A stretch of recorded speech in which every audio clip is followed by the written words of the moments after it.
Okay, so I'm putting together another word study here. And as you can see, this is how I do it on my computer. There's the editing software I use is pretty good, and I just, it takes a bit of work to put this together, putting up the scripture and setting it all up. So the visuals come out good and the music behind it. As you can see, the scriptures on the screen after I share it in the hard copy. That way then you get both and you can read them over again. You can stop and pause the video if you need to look at the scripture longer. But I think I keep it up there fairly good length of time to actually absorb it. Snow's coming in tomorrow. I haven't been out. I just can't get work and it's just annoying. I'm looking into something else, hopefully another delivery position, but with a different type of product, I guess. The food delivery service is just so overdone, and it's exhausting trying to be competitive in that aspect and being out there and doing what I'm doing. But God has me doing what I'm doing, so I thank God for that. Okay, so the word first. Greek is proton. The English elements are before most. The concordant scripture references 1 Corinthians 15, 45 through 47.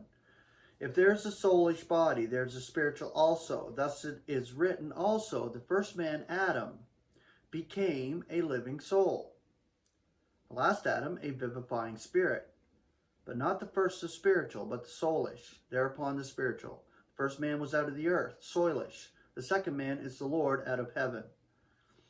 1 Timothy 2:1, I am entreating then, first of all, that petitions, prayers, pleadings, thanksgiving be made for all mankind. 1 Timothy 1:16, but therefore was I shown mercy, that in me, the foremost, same as the first, the foremost, Jesus Christ should be displaying all his patience, for a pattern of those who are about to be believing on him for life Eonian. Colossians 1:18 and 19. And he is the head of the body, the ecclesia, who was sovereign, firstborn from among the dead, that in all he may be becoming first, for in him the entire complement delights to dwell. Romans 8:29, that whom he foreknew, he designates beforehand, also to be conformed to the image of his Son, for him to be the firstborn among many brethren. Colossians 1:15, who is the image of the invisible God, firstborn of every creature. Romans 8:23, yet not only so, but we ourselves also, who have the first fruit of the Spirit, we ourselves also are groaning in ourselves, awaiting the sonship, the deliverance of our body. Romans 16:5, and the ecclesia at their house greet Epanetus, my beloved, who was the first fruit of the province of Asia for Christ. Romans 11:16, now if the first fruit is holy, the kneading is also. And if the root is holy, the boughs are also. 1 Corinthians 16:15, now I am entreating you, brethren, you are acquainted with the house of Stephanus and Fortunatus, that it is the first fruit of Achaia, and they set themselves to the service for the saints. 1 Corinthians 15:20, yet now Christ, being roused from among the dead, the first fruit of those who are reposing. 2 Thessalonians 2:13, now we ought to be thanking God always concerning you, brethren, beloved by the Lord, seeing that God prefers you from the beginning for salvation in holiness of the Spirit and faith in the truth.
When